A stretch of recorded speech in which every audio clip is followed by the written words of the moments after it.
Nagluto ako ng pinakbet pero syempre, with a twist again. Normally, ang pinakbet ay niluluto ng sabay-sabay but for now, lulutuin ko siya na parang ginisang gulay. Alam niyo ba na ang pinakbet ay nagmula sa salitang Ilocano na pinakebet, na ang ibig sabihin ay lumiit o natuyo. Ito ay tumutukoy sa kung paano niluluto ang mga gulay hanggang sa bahagyang malanta. Tara, samahan niyo ako at magluluto tayo ngayon ng pinakbet with crispy fried pork liempo. Ito nga pala yung mga ingredients na kakailanganin natin. Kalabasa, ampalaya, talong, kamatis, bunga ng malunggay, patani, sibuyas, bawang, at syempre, hindi mawawala ang ating pork liempo. So una, ipainit na muna natin ang ating palayok at saka tayo maglagay ng kaunting mantika.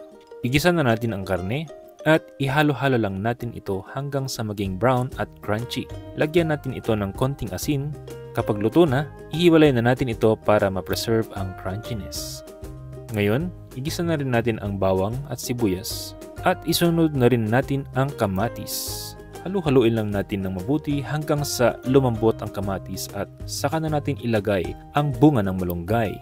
Haluin natin ito ulit, pagkatapos isunod na rin natin ang kalabasa at ilagay na rin natin ang patani at bunga ng okra. Maglagay na rin tayo ng kaunting seasonings. Pagkatapos nito, magtimpla lang tayo ng 3 tablespoon ng boneless bagoong sa kalahating baso ng tubig at saka natin ito ihalo sa ating gulay. Takpan muna natin ito hanggang sa lumambot ang ating gulay. At ngayon, isunod na rin natin ang ating ampalaya at ang talong.